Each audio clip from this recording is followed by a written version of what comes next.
Bonjour chers auditeurs et bonjour chères auditrices et bienvenue dans Ouvert pour Inventaire. Bonjour Quentin. Bonjour. Bonjour Louis. Bonjour.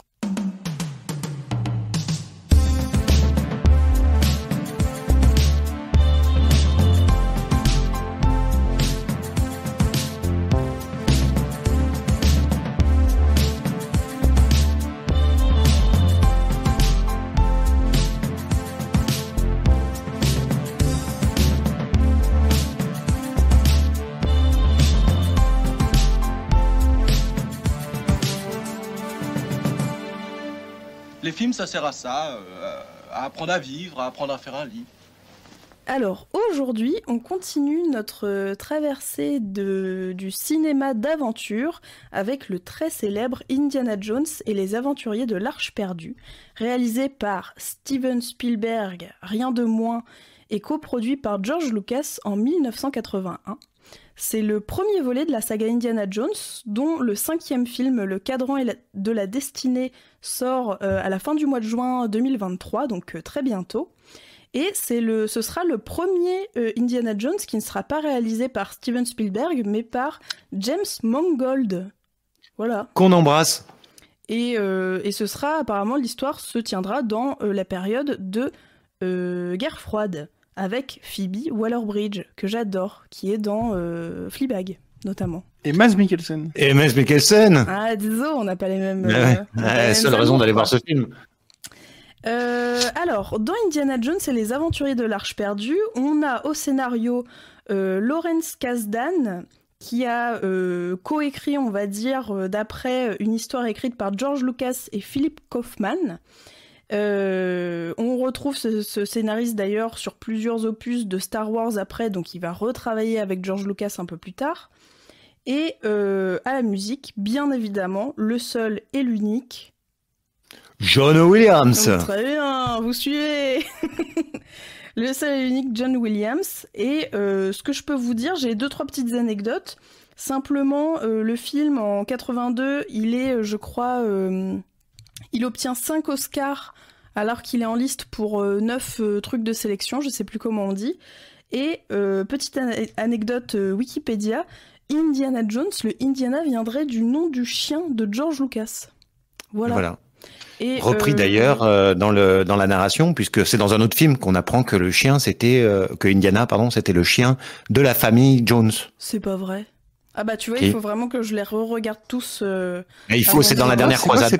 C'est quoi ses parents là On oui, nomme les enfants d'après le chien maintenant. Alors justement, il s'appelle Junior normalement, et son père, Sean Connery, dans la dernière croisade, lui dit, l'appelle toujours Junior.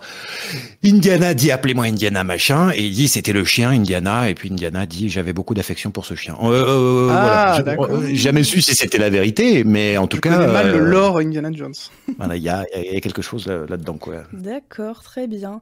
Alors juste avant de passer un petit peu peut-être au pitch de Quentin qu'on attend avec grande impatience, pour vous dire que Indiana Jones, donc toute la George Lucas, la production de George Lucas a été rachetée par Disney, si je dis pas de bêtises. Vous m'arrêtez si je dis des grosses bêtises. Oui. Et donc les films sont dispo sur Disney+, sur MyCanal et celui-ci en tout cas sur Prime Video, donc on peut le retrouver sur les plateformes assez facilement. Mais c'est aussi parce que ça a été racheté par Disney qu'on peut plus les voir au cinéma. Bah le dernier, on peut le voir, il va sortir aussi. Ah bah bien sûr, le dernier va sortir en salle, mais on va pas rentrer dans ces détails-là, mais tout ce qui a été racheté par Disney est plus ou moins bloqué pour des diffusions en salle, donc si vous avez envie de redécouvrir ces films sur grand écran, ce sera a priori pratiquement impossible en dehors de salles de cinéma qui sont prêts à vendre un rein pour pouvoir diffuser ces films. Je tenais quand même à le souligner, parce que c'est vrai que les films sont disponibles sur Internet, mais le fait que ce soit racheté par Disney, ça confirme quand même que le monopole culturel a ses limites. Tout à fait. C'est vrai. Absolument. C'est bien vrai ce que tu dis. Il faut le rappeler. Ah, je suis colère. C'était ton petit moment ciné-griffe, c'est ça? Exactement, c'était mon édito. Eh oui. Bon, il était moins écrit que la dernière fois, j'avoue. Oui, mais il était bien senti. Ah, ça faisait plus les grandes gueules, quoi. Non, pas. Oui, c'est ça, les grandes gueules. Oui. Alors Quentin, est-ce que tu veux bien nous pitcher Oui, cette petite merveille oui, bien sûr. Alors, Indiana Jones, pour ceux qui ne le sauraient pas, parmi nos auditeurs nombreux, est archéologue, professeur d'archéologie. C'est comme ça, en tout cas, qu'il vit. Et à ses heures perdues, eh bien, il part à l'aventure, chercher tel ou tel trésor dans tel ou tel coin du monde. Alors, pour aller très vite, alors qu'il rentre d'une expédition où il s'est fait encore damner le pion par un vilain archéologue français, comme par hasard, qui s'appelle Belloc, il est approché par, c'est quoi, la CIA, le FBI, enfin un truc comme ça, le gouvernement américain, parce que avant que les nazis, puisqu'on a cette belle période, les nazis veulent s'emparer d'un très ancien trésor qui s'appelle l'Arche d'Alliance, le truc qui aurait servi à transporter ni plus ni moins que les tablettes Moïse. Donc des commandements pour ceux qui sont pas sur la Genèse, pas encore tout à fait au point. Et donc ni une ni deux, il y va. Et puis alors il y a des histoires, des aventures, ça tire, ça se met des coups de poing, ça sème et puis après ça se finit quoi. Ça sème. Je pense qu'on a tout dit. Ça sème dans dans les deux sens du terme. Ça sème l'amour et ça sème la pagaille. Voilà. Bienvenue sur KTO, la chaîne où on réécrit le catéchisme en mode américain. Moi, j'étais même pas sur cette vanne-là, j'étais sur la SACEM, tu sais, le truc de musique. Oui, bien sûr, la SACEM, qui d'ailleurs nous doit beaucoup d'argent, étant donné les millions d'écoutes que nous avons à chaque épisode. Divisé par beaucoup. Beaucoup. Alors voilà, j'ai rien oublié de capital, n'est-ce pas, dans ce petit pitch? Non, t'as été efficace parce que le film est comme une espèce de succession de scénettes, en fait, quasiment. Et du coup, il a un rythme un petit peu, disons, à l'américaine de cette époque, c'est-à-dire à la fois très rythmé à l'intérieur des séquences et en même temps avec des moments vaguement de flottement, parce que comme on redémarre régulièrement des espèces de nouvelles phases, le film est un peu plus chiant que dans mon souvenir, pour être très honnête. Ah, ça alors. En fait, je viens directement de rentrer dans le vif du sujet. Mais J'avais tout à pas fait. revu le film depuis très très longtemps, et je pense que comme la plupart d'entre vous, vous deux avec qui nous réalisons cette émission, mais vous aussi, chers auditeurs, je pense qu'on est très nombreux à avoir grandi avec ce film. Je sais pas si vous, c'est votre cas, mais... Bien sûr. Et bien sûr, l'autre réflexion que je me fais, peut-être pour lancer les hostilités, c'est que je ne me souvenais pas, je me souvenais avoir été choqué par beaucoup de choses dans le film, mais je me souvenais pas qu'il était globalement aussi violent pour un film de cette typologie, c'est-à-dire qu'il, dès sa sortie, se veut plutôt familial, même si on comprend que c'est pas pour les petits-enfants. Mais le film est hyper violent parce qu'il y a quelques scènes dont on parlera peut-être qui sont vraiment choquantes parce qu'elles ont une tonalité horrifique assumée. Mais il y a aussi plein de moments un peu plus, on va dire, ordinaires, qui glissent un peu plus à l'intérieur de l'intrigue de manière presque spontanée, disons, qui sont super brutaux, en fait. Notamment, dès le début du film, il y a une fusillade, il y a un personnage qui se prend une balle dans la tête et ça gicle. En fait, il y a pas mal de sang. Le film est relativement sanglant pour un film familial, et puis il se castagne de manière assez brutale. J'étais surpris de la violence du film. C'est pas un défaut, je suis pas puritain là-dessus, au contraire. Je me dis, quand on était gamin, on savait s'amuser. Mais l'autre truc qui m'a fait marrer, c'est que sur Disney+, parce qu'en même temps, je crache sur Disney, mais j'ai Disney+, avec ma canal, enfin bon bref, j'assume pas. Il y a un petit trigger warning au début qui dit, attention, consommation de tabac dans ce film. Sérieux? Pour le coup, s'il y a bien un truc pour lequel on retient pas Indiana Jones, c'est ça, quoi. Je même pas fait gaffe à qui fumait quand. En plus, je crois que dans le film, ceux qui fument le plus, c'est les nazis. Donc si c'est bien une manière de dire que fumer c'est mal, parce que qui fume dans le film, c'est les nazis.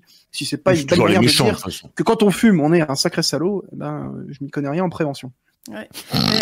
Moi, je suis d'accord avec toi, Louis. J'ai eu aussi ce truc de le trouver vachement hémoglobineux, ça se dit pas, sanglant.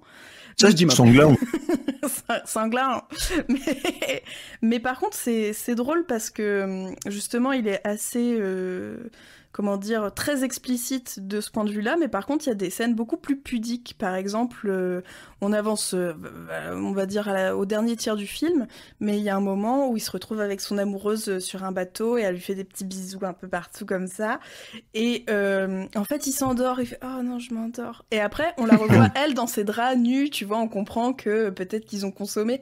Mais c'est marrant d'être aussi pudique sur ces petites scènes-là, alors que tout le scène est hyper sanglant, il y a des explosions, des balles perdues, des corps presque en gros plan avec des giclées de sang, etc. quoi.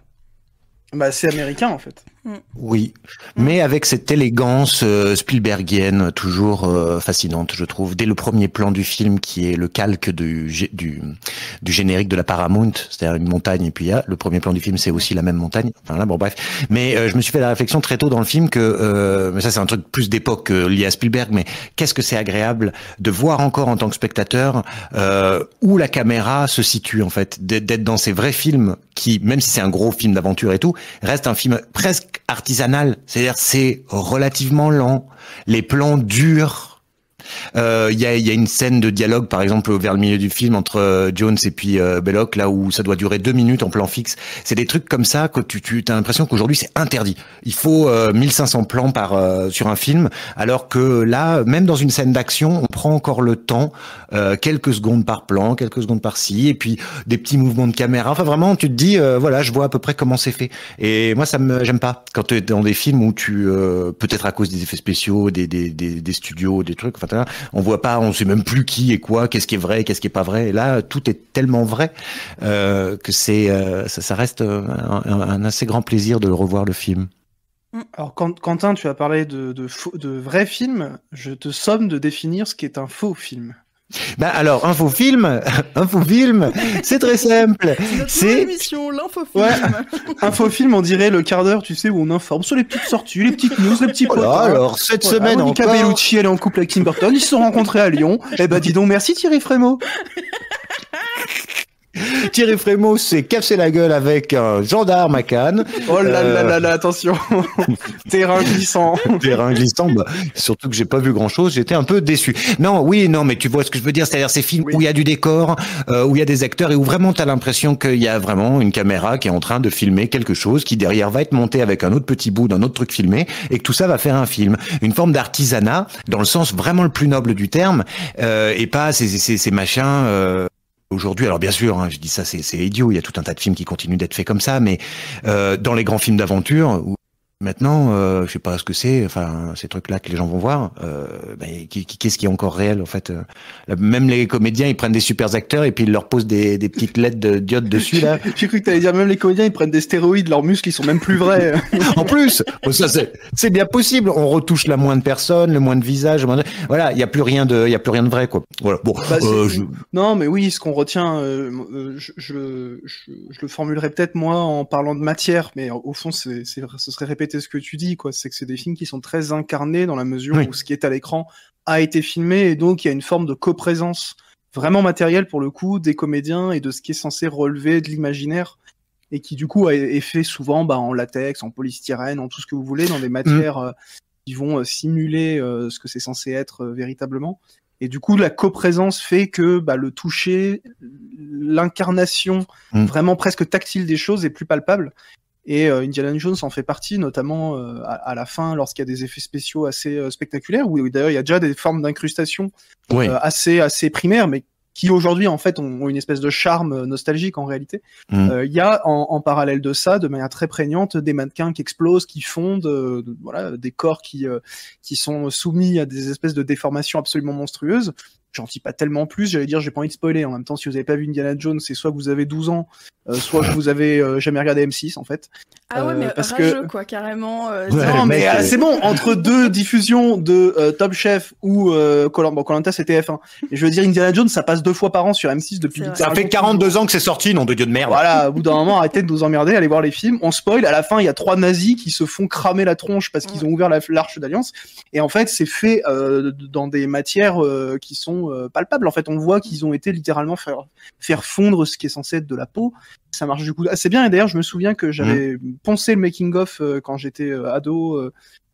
J'avais une édition DVD avec des bonus assez sympathiques. Et ils montraient comment ils avaient fait justement les 3 visages. Donc il y a Belloc, il y a le nazi avec le chapeau noir et le nazi en uniforme. Nazi 1, nazi 2, disons, nazion. Et pour le coup, ils expliquaient, voilà, en fait, on a filmé un visage qui fond avec un système de chauffage et on l'a passé en accéléré pour qu'on ait l'impression qu'il fonde à vitesse réelle, alors qu'en vrai, il a fondu de manière très lente. C'est ce qu'on appelle des effets pratiques qu'on a tendance un peu à opposer aux effets spéciaux numériques, même s'il y a parfois de la coexistence entre les deux. C'est vrai qu'aujourd'hui, le numérique a pris le pas de manière assez... j'ai envie de dire gargantuesque, dans la mesure où maintenant il y a même des retouches qui paraissent aberrantes, puisqu'on se dit mais ce serait tellement plus simple de le faire avec un bout de prothèse, etc. Alors qu'à l'époque c'est l'inverse, on devait se démerder à fabriquer des choses qui du coup étaient très compliquées à mettre en place, des grands décors. Je pense notamment à cette espèce de tombeau, oui, l'espèce de sépulture en gros où repose l'Arche d'Alliance, même si c'est pas un calaf qu'il y a dedans. Je sais pas comment on appelle ça, un temple quoi en gros. Et ben le décor à la fois il est vrai et en même temps il fait un peu carton-pâte. Donc on a ce mélange de trucs incarnés qui donnent vraiment de la texture et qui donnent en fait une espèce de force du coup à ce qu'on voit, et en même temps un truc un peu désuet qui donne son charme au film. Et pour le coup, Indiana Jones c'est connu pour ça, c'est que c'est un film relativement charmant malgré tout, malgré son côté américain, notamment dans le puritanisme où on peut filmer des mecs se faire tronçonner, se faire couper en morceaux par des hélices d'avion, mais un bisou ça suffit, on va quand même pas exagérer, il faudrait pas qu'on dévoile trop de peau. On peut dévoiler de la chair qui se fait déchiqueter, mais de la peau nue érotisée de femme, non, certainement pas, ou d'homme aussi d'ailleurs. Et d'ailleurs, ça m'a fait penser, la scène dont tu parlais, Louis, avec les nazis qui fondent, à cette toute petite scène du premier Mad Max, quand il y a une explosion et qu'à un moment, on a cette image du méchant avec les yeux exorbités qui sortent complètement de son crâne pour montrer l'explosion. Et en fait, je trouve que, comment dire, déjà oui, ça se fait plus, et ensuite ça a vraiment une patte et un charme particulier, et je trouve pas que... Enfin, bon, ok, c'est peut-être la nostalgie qui parle, et je suis peut-être déjà trop vieille, mais je trouve ça bien fait, en fait. Je trouve que ça marche, tu vois, en tant que spectateur, ce genre d'artifice, plutôt que des effets spéciaux numériques qui sont soit très bien faits, mais du coup, t'as pas cette attache un peu physique des choses, soit qui est mal fait et qui tombe très très vite dans le nanardesque, quoi. Donc, parce que il faut militer pour cet artisanat, cet effet, ce bon vieil effet qui fonctionne et qui a une patine en fait par rapport aux images numériques qui sont lisses, magnifiques parfois, mais lisses. Et là, c'est vrai qu'il y a du relief, quoi. Complètement. Oui, et puis c'était perfectionné, c'est-à-dire qu'on arrive à un stade dans les années 80 où tout ce qui est de l'ordre, parce que les effets visuels, il y a plein de catégories, mais là on parle plutôt des prothèses, des effets de prothèses, des effets de décor, des effets vraiment avec des matières plastiques, du latex, etc. On arrive à un moment dans les années 80 où on a des artisans, comme tu le dis, ou des artistes, je sais pas, il faudrait définir les termes, on n'a pas le temps pour ça, qui sont arrivés au sommet de leur art en fait, et notamment dans le cinéma d'horreur, on a des gens comme Tom Savini par exemple, qui va se spécialiser dans l'effet spécial gore pour des films de zombies, des films de Romero, Vendredi 13, des trucs comme ça. Et le mec est carrément devenu connu à tel point qu'il a réalisé des films après, notamment un remake de La Nuit des Morts Vivants. C'était à l'époque une discipline à part entière dans laquelle des gens excellaient et étaient reconnus pour ça et sont devenus des noms importants, comme il y a eu des monteurs connus, des chefs opérateurs connus. Après, il y a certains métiers un peu plus dans l'ombre, on va dire. Mais c'est vraiment une période où ces effets pratiques-là étaient aussi au cœur de l'économie des studios et étaient pas forcément des arguments de vente en soi, mais il y avait quand même cette logique derrière d'effets pratiques qui était aussi un attrait de ce qu'on appellerait entre grandes guillemets la magie du cinéma, un peu dans un héritage. Alors, le pont est abusé, c'est même pas un pont, c'est un viaduc que je vais faire là, mais un truc à la Méliès en fait, où l'effet au bout d'un moment se suffit à lui-même, ce qui parfois a une forme de limite parce qu'il y a une espèce de gratuité, mais bon, une nouvelle fois dans un film comme Indiana Jones, ça fait aussi son charme, c'est qu'à un moment on sent que l'effet vaut pour son effet purement spectaculaire. Il y a un côté spectacle de magie. On dit waouh, il y a un crâne qui a fondu, incroyable. Et on oublie presque qu'on est en train de nous raconter que c'est un nazi dont le crâne fond parce qu'il a littéralement voulu rentrer en contact direct avec Dieu et Dieu lui a dit non en fait. Il lui a fait un ok vu, mais un ok vu qui te fait fondre, mais pas dans le sens romantique du terme, dans le sens littéral. Ouais, et en plus... Oui, et puis pardon, il y a, vas-y, je t'en prie. non, j'allais dire, il y a peut-être une raison à ça, hein, parce que c'est suggéré par un personnage qui est pas très à l'aise avec le fait que pour ouvrir cette arche, il faut avoir recours à un rite juif. Alors évidemment, des nazis qui, bon, bah quelque part, voilà, c'est l'arroseur arrosé. Je m'arrête là dans les blagues parce que ça serait de mauvais goût après, mais disons que probablement aussi que ça pourrait s'expliquer cette histoire-là. Bon, et puis il y a aussi la libido spectandi, c'est-à-dire que si eux regardent donc fondent, Indiana Jones dit à Marion de fermer les yeux et grâce à ça, n'observant pas le déferlement, eh bien ils survivent. Heureusement d'ailleurs. Et d'ailleurs, alors pardon, mais j'ai besoin de savoir ce que vous en pensez. Le nazi, pas celui du début avec la casquette noire, mais le deuxième nazi. Quand vous regardez que le haut du visage, que les yeux... Oui, non, mais c'est vrai qu'il y a des bons et des mauvais. Oui. C'était pas du tout ça. Ah, pardon, j'ai cru que t'étais en train de nous dire, bon, lui, quand même, c'est un... Au contraire, il vous a pas fait penser à Emmanuel Macron? Ouh là, Mais les Lénis. yeux, je vous Allez, jure... Nice. Où est-ce que j'ai tu une vas? Point Baudouin. Où est-ce que tu vas? Je sais pas où tu vas, mais moi, je veux pas te suivre. Écoute, je Non, te mais- laisse là. Je fais demi-tour. Ce nazi, c'est un acteur qui joue le nazi, on est d'accord? Mais c'est celui en uniforme, tu veux dire? Oui, mais celui qu'on voit plutôt à la fin, qui est grand, mâchoire carrée... Oui, d'accord. Oui. Eh bien, il te ferait penser. Alors, il faudrait. Je crois que je vois peut-être à cause de ce front un petit peu Ouais, et puis les yeux ample. un peu, Mais les yeux un peu mesquins, tu vois, enfin... Tu nous poses la question physiquement, pas politiquement, on est d'accord. Politiquement, c'est évident. Physiquement, Les deux pieds dans le plat. Les deux voilà. pieds dans le plat. c'est un petit peu comme Michael Keaton et Julien Lepers, quoi. Tu vois, il y a quelque chose. Ah oui, alors c'est vrai.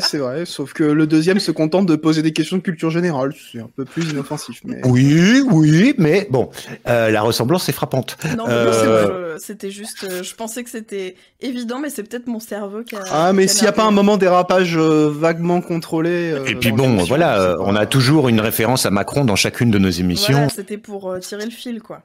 Voilà, Ouais. ça me semble normal. Mais cela dit, c'est pas anodin que les méchants du film, il y a que le deuxième en fait qui va mettre en pause entre guillemets ce principe, c'est que c'est systématiquement, et dans le dernier aussi, parce qu'on le voit dans les bandes annonces, au moment où on parle, le film est pas sorti, hein, il sort la semaine prochaine, mais au moment où vous écoutez ça, il sort dans quelques jours.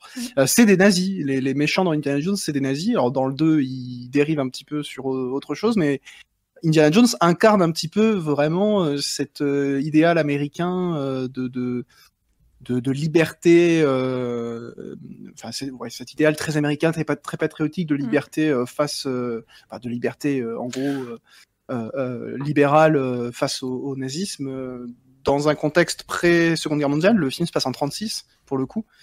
Et ça va suivre le personnage tout au long de ses représentations. Donc, mine de rien, bon, ça reste du divertissement à l'américaine assez inoffensif, voire même vaguement naïf parfois, mais il y a quand même ce terreau historique qui donne au moins de la texture et de la matière à, disons, à l'enjeu historique de la quête aventurière du personnage. Parce qu'il non seulement il va chercher l'Arche d'Alliance, mais il va le chercher contre les nazis qui veulent s'accaparer littéralement un pouvoir divin. Donc ça donne un truc un peu vertigineux où tu dis ouais mais attends, il y a un truc assez dingue sur l'occulte, sur les puissances un peu magiques, et du coup le film a cette tonalité fantastique qu'enfant, moi perso, j'avais un peu moins capté. Et en fait, il y a plein de moments dans le film où il y a des plans assez dingues avec des lumières où on sent que le ciel commence à s'énerver. Il y a tout à coup, la nuit tombe hyper vite. Il y a des espèces de nuages hyper menaçants. Et tout ça pour dire que les nazis, c'est très méchant. Il y a un côté hyper super-héros de comic book. À part mais de toute façon, c'est clairement inspiré. Mais à part ça, vraiment, c'est... Mais c'est clairement le film est clairement inspiré de BD, de romans populaires, de trucs d'aventure hyper typés avec des situations très typiques, avec des personnages hyper marqués. Ce qui fait que d'ailleurs Indiana Jones, surtout dans ce premier film, il a un côté un peu archétypal. C'est pas un personnage très passionnant en réalité, en dehors de sa fonction, disons, de personnage aventurier qui va faire se dérouler un certain nombre de péripéties. Au-delà de ça, il y a quelques scènes d'amour pour nous faire comprendre que finalement, derrière ce muscle, derrière ces muscles, parce qu'il y en a plusieurs, je lui souhaite en tout cas, il y a finalement un petit cœur tendre, mais bon, ça reste un personnage assez archétypal, mais qui plus joue sympathique sur son charme. que celui de ouais, la il est quand charmant. même. Bah, il est un peu plus charmant, ouais. Ah, il est adorable. Il bien fait sûr. tomber toutes les étudiantes d'ailleurs. Eh ben, bien sûr. Voilà. Au début du film. avec Mais la- il faut dire qu'il est quand même très très beau. Et effectivement, et quand il est plus dans sa tenue qu'on adore, hein, d'aventurier, il porte très bien le costume croisé. Et ça, c'est vraiment un point à porter à son crédit. Donc voilà, Harrison Ford, et c'est quelque chose hein, finalement. Tout à fait. Voilà. Hein, C'est bien vrai. sûr. Et de votre côté, VO ou VF? Ben là, cette fois-ci VO. Je sais plus depuis combien de temps je l'avais pas vu, mais forcément qu'enfant, en revanche, c'était VF. Parce que ils m'ont quand même pas mal bercé. Moi, quand même, je dois dire que enfant, vers 12-13 ans, j'avais un blouson en cuir, un pantalon, machin, et je m'étais fait faire une sorte de fouet. Alors, c'était pas aussi bien que celui d'Indiana Jones et tout, machin, mais j'allais dans les bois en bas de chez ma mère et je jouais tout seul dans la forêt. T'es trop Voilà. mignon. Alors, c'était à la fois mignon et hyper triste, mais voilà. Et j'avais eu mon chapeau. Alors, pas un chapeau comme le sien, mais un chapeau plus cow-boy. Donc, j'étais un peu déçu. C'était pas. Mais bref, il n'en reste pas moins que voilà, ça, à ce point-là, ça a été quand même important dans mon enfance, vous voyez. Ah oui, quand même. Ah ouais, ouais. Et le fouet, il est devenu quoi? Alors le fouet, ben, je croyais que je te l'avais passé, non? C'était pas toi qui le Ah, mais voulais. c'est celui-là. C'est celui-là, ouais. Oui. Tu sais, c'est un peu décevant parce que c'est de la corde, quoi. Donc ça claque pas de la même façon. Pas de la même façon. Il est moins efficace que celui du film parce que quand même arriver à claquer à peu près n'importe quelle branche pour se balancer du haut de son gros poids de mec musclé. C'est comme le truc de Batman, tu sais, ça s'accroche partout, c'est formidable. C'est son super pouvoir, quoi. C'est son, le son. Alors bien sûr. D'ailleurs, en parlant de ce super pouvoir, on n'a même pas parlé, parce qu'on est là comme ça à dire des trucs, mais quand même, ce début, comment on retarde le moment de faire apparaître enfin la figure d'Indiana Jones, c'est magnifique. Oui. C'est très simple, mais c'est vous, qui êtes magnifique. prof de français, c'est quoi comme figure de style, comme procédé d'écriture? Ça, c'est une métonymie, c'est Comment quoi C'est la figure de, c'est pas une figure, c'est-à-dire. Tu vois son fouet avant de le voir lui, donc est-ce que ce serait Ouais, pas Ah c'est oui, ça. comme, dans ce sens-là. D'abord les ouais. parties pour le tout, oui. Alors la métonymie ou la synécodoque, mais voilà. Ça, c'est pour ceux qui passent le grand oral en ce moment, c'est cadeau. Oui. Mais qui passe que dans le Languedoc. Même pour la synécodoque, voilà, c'est que dans le Languedoc.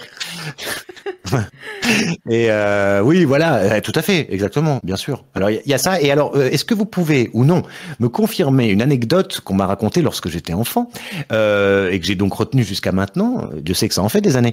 Il y a cette scène durant laquelle, au Caire, un grand type avec un grand sabre arrive, fait tout un tas de gestes comme ça, et on s'attend à ce qu'il y ait un grand combat, un grand duel entre les deux. Et la légende voudrait que Harrison Ford, ayant été malade ce jour-là, eh bien, plutôt que cette grande scène de combat, on aurait réglé le truc avec un coup de feu. Vous avez lu aussi cette information? Ah ouais, Tout à non, fait. c'est totalement vrai. J'étais sur le tournage, je peux confirmer que c'était vrai. Voilà, je voulais une information de première main parce qu'on en a marre des anecdotes comme ça qui circulent. Bon, Louis qui y était peut nous le confirmer et ça me fait plaisir. Oui, mais j'ai entendu la même anecdote. Et du coup, pour te répondre, Louis, moi je l'ai regardé en VF. J'ai hésité au début, j'ai commencé la VF et j'ai remarqué que la voix d'Indiana Jones c'était la même que Rogue dans Harry Potter. Voix française que j'adore, et donc j'ai regardé tout le film en VF parce que j'adore cette voix. VF de trouve que Claude Giraud, enfin c'est Claude, le comédien Claude Giraud qui fait la voix. qui double effectivement Harrison Ford. Très très jolie voix.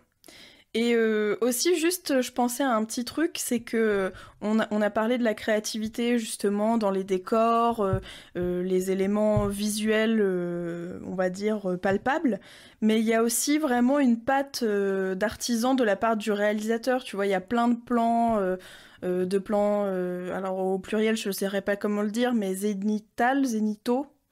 Des top shots. Ouais, si tu veux, Quentin. Je sais sais pas pas, comment on appelle ça. Mais oui, enfin voilà, il y a vraiment, je trouve aussi dans le montage, dans les mouvements de caméra, etc., il y a vraiment quelque chose en plus, quoi. C'est pas fainéant, je trouve. Oh, jamais, C'est super jamais, créatif. Steven. Et alors, s'il y a quelque chose qu'on doit reconnaître à Spielberg, c'est sa capacité à être d'un côté hyper pompier, de faire des trucs hyper spectaculaires, parfois un petit peu too much, mais dans le même temps, d'avoir cette capacité à faire de la mise en scène relativement invisible, mais souvent avec un sens du cadrage, un sens de la narration purement visuelle, assez irréprochable dans ce genre de film, pour peu qu'on soit un petit peu capable de faire preuve d'une forme de légèreté face à certains films et à se laisser, disons, emporter par un truc assez plaisant, divertissant, etc. Pour le coup, Spielberg est très très fort pour ça. C'est peut-être à Hollywood à cette époque-là le meilleur pour faire de la mise en scène faussement simpliste. Et qui en fait arrive à faire énormément avec peu, et peut-être même en fait encore plus que les moments où il fait des scènes d'action hyper spectaculaires, où là la mise en scène tout à coup est beaucoup plus fonctionnelle. Complètement. Et elle est, par exemple, quand il y a une grosse scène d'action, c'est rempli de plans qui sont des plans de coupe qui sont là pour permettre de situer exactement ce qui se passe. Du coup c'est très efficace, et parfois en fait au détour d'un dialogue on se rend compte qu'on a eu un plan très long mais qui par un jeu très simple de déplacement des personnages dans le cadre, de lumière, de cadage, de mouvement d'appareil, nous a fait en fait dérouler ce dialogue avec par exemple un rapport de force extrêmement présent par la manière même dont les choses sont filmées, qui vient redoubler, voire même accentuer ce que le dialogue nous fait comprendre, et que ça se fait de manière extrêmement simple, relativement subtile pour le coup. Ça me troue un peu le cul, pour le dire très poliment, de dire ça de Spielberg, mais je lève les deux mains, là on me voit pas, mais je lève les deux mains, je lui accorde au moins ça. Ouais. Bien sûr, quel talent, quel génie, quel artiste. Vraiment, je n'en reviens pas. À chaque fois, il m'assied. Oui, c'est ça. Il a une forme de simplicité. Il y a un naturel chez lui. Il peut pas vraiment faire de l'effet parce que tu as l'impression qu'il est vraiment né avec une caméra. Il aurait inventé quelque chose, quoi. Ouais, je suis toujours assez sidéré par cette facilité qu'il a, voilà, cette facilité. On a l'impression que c'est évident, en fait. Et il a fait tellement de films cultes qu'on a l'impression que le cinéma américain, c'est ça. Et en fait, quand on regarde des ersatz de ces films d'aventure-là, je sais pas, dans une période à peu près similaire, que ce soit des films sortis avant ou après, je pense au Alan Rickman, hein, qui ont toujours été vus comme... pas Alan Rickman, Alan Quaterman. Alan Rickman, c'est... J'y pense, tu parlais d'Harry Potter. Alan Quaterman, qui est une espèce de version Wish d'Indiana Jones, et dans les films, en tout cas, qui sont sortis après. Puis même à la poursuite du diamant vert. Attends, je suis nul en titre. Voilà, c'est ça qui a fait ça d'ailleurs déjà avec Michael Douglas, c'est ça? C'est Zemeckis, ouais, c'est ça. C'est Robert Zemeckis, il me semble, qui a fait ça. Ah oui. C'est sympathique, mais pour parler vraiment de films d'aventure dans la jungle, etc., c'est là on se rend compte que le cinéma américain, c'est pas Spielberg. Que Spielberg, il a quand même, tu le dis assez bien, ce truc où ça paraît tellement évident que ça paraît facile. Et c'est en voyant d'autres films et en prenant le temps de regarder un petit peu la manière dont c'est fabriqué que tu te dis, bon, c'est à minima diablement efficace. Ouais, c'est clair. Complètement. Est-ce que vous aviez quelque chose à ajouter, les garçons, sur ce film?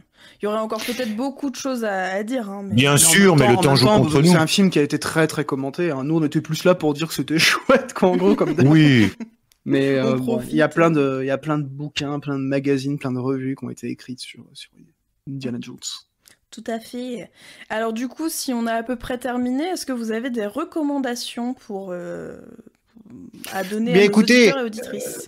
Je vais me lancer comme ça fait une transition entre la fin d'Indiana Jones et cette recommandation. Vous savez, le film se termine lorsque les Américains qui ont récupéré l'arche l'enferment dans une caisse en bois qui va être posée dans un immense hangar avec des milliers d'autres caisses en bois qu'on imagine contenir des choses très précieuses, des choses secrètes surtout. Et donc, ça m'a fait penser évidemment à X-Files avec le personnage à la cigarette qui va toujours mettre des petits indices, des trouvailles de Mulder et Scully, bref, dans des petites caisses perdues dans le Pentagone. Et donc, je me suis dit, parce que je suis en train de me relancer, donc je recommande cette série tout à fait inconnue, X-Files. Je sais pas si vous voyez ce que c'est. Voilà, j'en suis déjà en 3 semaines à saison 5. Alors, il y a vraiment des épisodes casse-couilles, c'est le problème d'avoir fait quand même une série excessivement longue, mais bon, c'est quand même essentiellement beaucoup de bonheur. Et puis c'est de ma faute aussi si j'en regarde 10 par jour, forcément à un moment donné, je peux me lasser. Voilà. Donc c'est ma recommandation. C'est sur quelle plateforme? Disney. Putain, oh non, mais merde. Ah, fais chier, merde. Putain. Attends, on a refait une clusée là. Et toi, Louis, est-ce que t'aurais une petite reco? Bah oui, finalement, tu vois, je vais relier ma recommandation à ce qu'on disait sur les effets pratiques, et je vous recommande ce qui, à mon avis, est un sommet absolu d'effets spéciaux pratiques, de latex, de texture. C'est The Thing de John Carpenter. qui est un film de 1982, donc qui est vraiment complètement contemporain de Indiana Jones en termes d'époque, et qui pour le coup contient des effets de maquillage, des effets spéciaux, disons pratiques, assez exceptionnels. Et du coup, je vous recommande ce film de John Carpenter, qui est sans doute l'un de ses tout meilleurs films, et peut-être un des meilleurs exemples de l'aboutissement de ces effets pratiques, de maquillage, de créatures qu'on a fabriquées pour le tournage, assez spectaculaire, parce que le film entier repose sur des mutations et sur des monstres qui ne sont jamais là où on les attend. C'est assez gore, je précise quand même que c'est peut-être un des films de studio, parce que c'est un film de la Universal, les plus gore et violents de cette époque, donc pour ceux qui craignent un peu les films d'horreur, allez-y avec parcimonie, allez-y en connaissance de cause. Mais c'est vraiment les yeux fermés, quoi. Littéralement, bien joué. Et toi, Lénis? Alors moi, comme Quentin, là, je suis en train de me relancer dans une grosse série avec beaucoup d'épisodes, c'est Lost. Mais comme on parle d'Indiana Jones, j'en profite plutôt pour vous recommander la chaîne YouTube de Clara Runaway, et notamment ces petites capsules Et tu savais pour, et notamment elle a fait une capsule Et tu savais pour Indiana Jones, où elle donne plein d'anecdotes de tournage, un petit peu les coulisses de ce qui s'est passé, notamment le fait que l'acteur principal soit malade, et donc au lieu d'avoir un très grand combat, il y a ce coup de feu, qui est assez drôle d'ailleurs dans le film, aussi plein de trucs avec les serpents, des trucs, justement toute cette créativité-là, parfois c'était tellement authentique que parfois c'est un peu, pas catastrophique, mais c'est un peu le chaos, quoi. Il y en a un peu dans tous les sens. Donc c'est des petites vidéos relativement courtes, je crois que ça doit durer une petite dizaine de minutes, et elle condense plein de petites anecdotes de tournage, c'est assez sympa. Donc c'est Clara Runaway sur YouTube, et peut-être sur d'autres plateformes, moi je la suis que sur YouTube personnellement. Donc voilà. Clara Runaway, très bien. Bon, les amis, on a quand même 2 annonces en quelque sorte à faire. Oui. Parce que, premièrement, première annonce, on est présentement à la fin de l'avant-dernière émission de la saison. Tout à fait. Mm-hmm. Ce qui déjà m'emplit d'une tristesse infinie. C'est beau, c'est beau quand même. On a tenu toute l'année alors que c'était pas gagné, quoi. Déjà, c'est pour la prochaine émission qu'on vous dira vraiment au revoir, et surtout sachez que tout au long de l'été, de manière plus ou moins régulière, c'est encore en construction, vous aurez droit à des épisodes bonus, des épisodes hors série qu'on fera et qui sortiront de la formule habituelle. Vous verrez, on vous prépare quelques petites surprises. Et puis je pense, ça on en avait un petit peu discuté, j'en profite pour le dire, comme ça je prends les auditeurs à témoin. On fera sans doute une petite émission bilan qu'on diffusera au début de l'été, où moi j'ai une idée de jeu à vous proposer d'ailleurs, qu'on pourra faire tous ensemble. Donc on fera une petite émission bilan un peu plus légère, les petits hors-série, les petites capsules qu'on a l'habitude de faire. Et on peut vous annoncer du coup que la prochaine émission, qui sera la dernière de la saison, donc dans pile une semaine, vendredi prochain, sera une émission un peu spéciale, puisque elle fera suite directe ce sera la suite directe de cette émission en termes de thématique, et ce sera la première émission consacrée à un film à l'affiche, puisque Alénis, je te laisse l'annoncer avec plaisir, la semaine prochaine on parlera de... c'était très mal fait. J'en joue peut-être en post-prod un petit... Tu rajoutes un roulement de tambour comme si je savais super bien le faire. Eh bien, la semaine prochaine, on vous parle tout simplement de Indiana Jones, le cadran de la destinée, donc le dernier de la saga, le 5e film, pas réalisé par Steven Spielberg, pardon. Donc on va pouvoir voir la différence. Moi personnellement, je pense que je vais tous me les refaire, comme ça j'arriverai au dernier en ayant un petit peu... Et puis, il faut quand même préciser que pour l'occasion, nous aurons en studio avec nous Harrison Ford et Mads Mikkelsen, bien entendu, qui nous ont fait l'honneur de bien vouloir venir voir le film mercredi et d'enregistrer dans la foulée. Et nous recevrons aussi Stevie Boulet, juste parce qu'on l'aime bien. Richard va lui donner la parole. Donc voilà, oui, ce sera le premier enregistrement d'un film d'actualité finalement. C'est une manière un peu de clôturer en beauté la saison. C'est une petite surprise, un petit cadeau comme ça. Au moment où on parle, le film d'ailleurs n'est pas sorti, il sort mercredi prochain. Donc vous pourrez tranquillement aller le voir quand il sort et puis nous écouter. Et pour l'instant, on ne sait pas si c'est bien ou pas. On ne sait pas si Quentin parlera de caca ou pas. Donc si vous voulez savoir si Quentin sera dans un registre scatologique, vous n'avez qu'à écouter Ouvert pour Inventaire la semaine prochaine. Exact. Si c'est pas du teasing, ça. Ça, c'est excellent. Bon, sur ce, on vous embrasse. Et puis on vous dit à la semaine prochaine. Salut. Bisous, bisous.